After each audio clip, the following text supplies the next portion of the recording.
आ, पहले यहाँ कभी नहीं देखा जी। मैंने गवर्नमेंट कॉलेज से ग्रेजुएशन किया है। मैं यहाँ पे मास्टर्स के लिए एडमिशन लेने के लिए आई हूँ, एमएससी के लिए। ओह जी। Well how can I help you? शुक्रिया। मेरे अब्बू जी हैं वहाँ पे अंदर एडमिशन ऑफिस में, फॉर्म लेने के लिए गए हैं। आई रियली होप कि तुम्हारा जल्द से जल्द यहाँ एडमिशन हो जाए ताकि तुम्हारा जैसा खूबसूरत और फ्रेश चेहरा मुझे रोज़ देखने को मिले। Well I need to go. It was nice meeting you.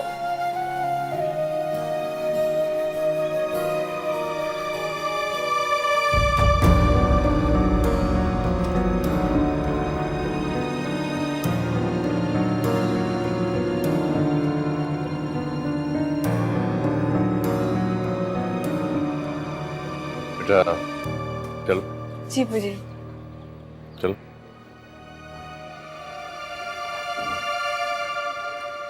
क्या कहा?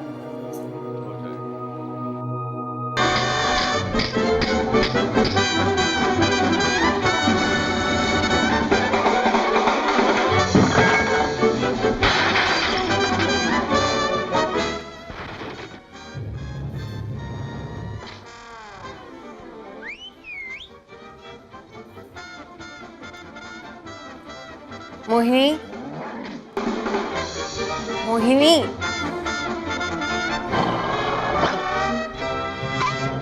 ओ ओ गंदी हो तुम, दो मुझे मोहिनी, बच्चे पढ़ रहे हैं ना बाहर। इतनी ऊंची आवाज में टीवी देखोगी तो सब परेशान होंगे। गंदी हो तुम, गंदी गंदी हो तुम। अच्छा हूं मैं गंदी? अब तो मुझसे बात मत करना और ना ही मुझसे खाना मांगना, ठीक है?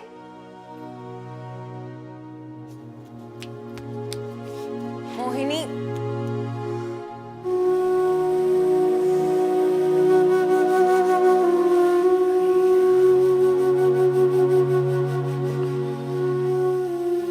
आप इतनी देर कर दी, कहाँ रह गए थे?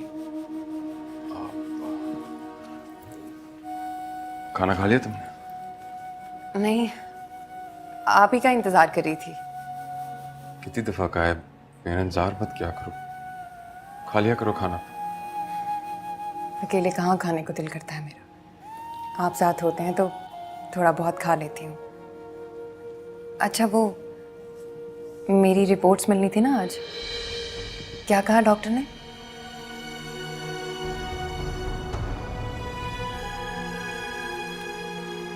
सारी बातें आज ही पूछ लोगी? बहुत भूख लगी है, खाना लगा दो। अच्छा हाथ मुंह धोले, मैं अभी लगाती हूँ।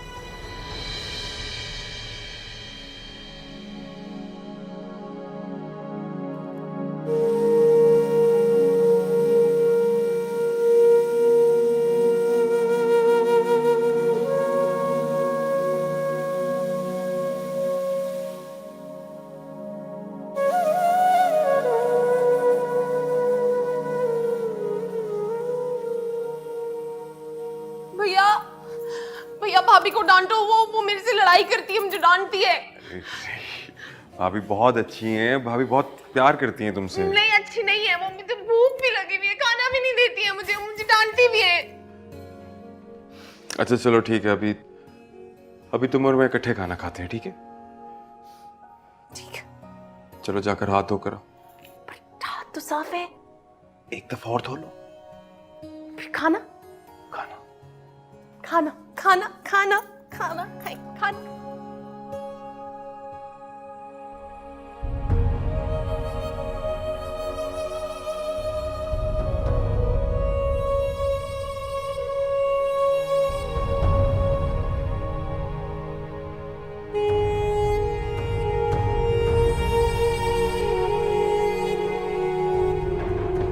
अरे स्निदा, चलो बच्चों टेबल पे पहुंचो।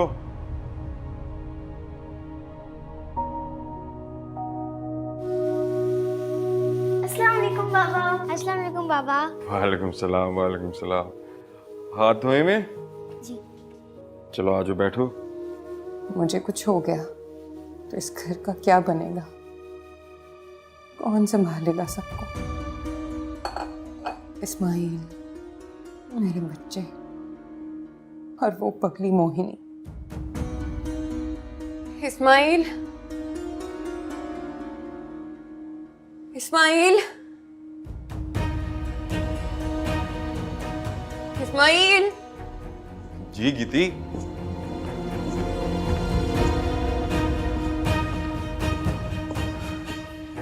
क्या हुआ?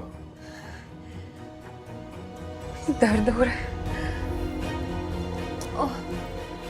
गीती, पापा, तो इस घर के काम इतने चाले के खत्म हो जाएं। और चीजों में तो इतनी बरकत होती है, लेकिन हमारे घर के कामों में ना कुछ ज्यादा ही बरकत है। वैसे मुश्क, एक बात बताओ, हमारे इस घर के उसूल कब किसने लिखे और ये मंजूर कब हुए थे? कुछ इल्म है इस बारे में तुम्हें? अंबर, यही सारे कपड़े कल मैंने खुद धोए और अब तुम्हें इस्त्री करने पड़ रहे, तो तुम हम सब पे एहसान जता रही हो।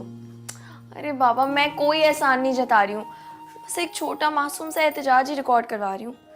लेकिन वैसे एक बात है, मुझे ना बिल्कुल भी मूड नहीं था ये सारे कपड़े इस्त्री करने का, लेकिन काम है कि खत्म ही नहीं होते, करने तो हैं। सुबह 6 बजे उठ जाओ, रात में 10 बजे सो जाओ। सुबह मूड हो या ना हो, लेकिन 8 बजे ना नाश्ते की मेज लग जानी चाहिए। फिर दोपहर में 2 बजे खाना, फिर शाम, हाँ 6 बजे तो शाम की चाय ही नहीं भूलनी है, और फिर 10 बजे सो जाओ दोबारा। वैसे मुश्क, मैं सोचती हूँ कि हम इस घर की बेटी हैं या कोई घड़ी की सुइयां।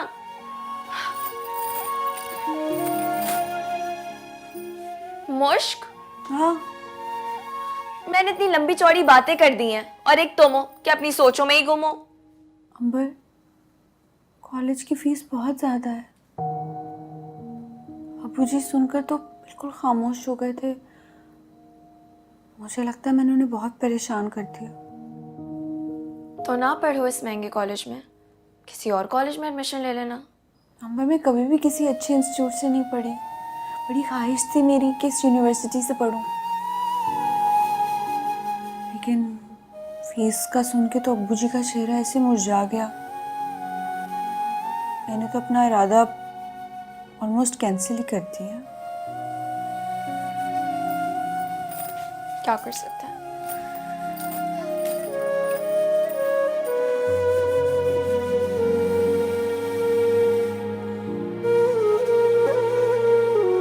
मुश्क बता रही थी कि यूनिवर्सिटी की एडमिशन फ़ीस बहुत ज़्यादा है, और फिर हर 6 माह के बाद सेमेस्टर की फ़ीस भी देनी होगी। हाँ, फीस तो इस दाद से बाहर है, लेकिन मुझे उससे ज़्यादा कोई और फिक्र लाहक है। किस बात की फिक्र लाहक है आपको? मुझे समझ में नहीं आया, उस तालीमी इदारे का माहौल, वहाँ लड़के लड़कियाँ कुछ ज़्यादा ही आज़ाद हैं। फीस से ज़्यादा तो मुझे उसकी परेशानी है। आप उसके बारे में परेशान मत हो। हमारी बच्चियां बहुत अच्छी हैं। दुनिया में जहां भी जाएंगी अपने घर के माहौल और माँ बाप की तरबियत को फरामोश नहीं करेंगी। तुम क्या सलाह देती हो?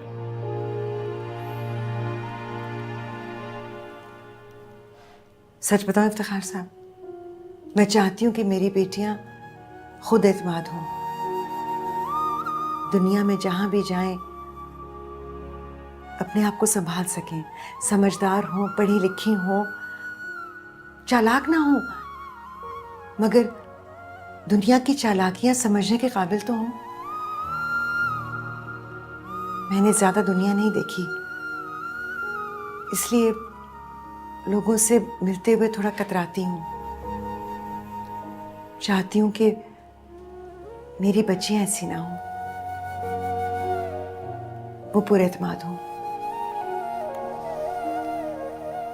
ठीक है, फिर मैंने दोनों बच्चियों के लिए कुछ शादी के लिए कुछ पैसे जमा किए थे, तो मैं उससे फीस अदा कर देता हूँ, उसका दाखिला करा देता हूँ। आप ये बात खुशी से कह रहे हैं? शायद मैंने तुम लोगों पे कुछ ज्यादा ही सख्तियां की हैं, कम से कम ये उसका अजाला हो जाएगा।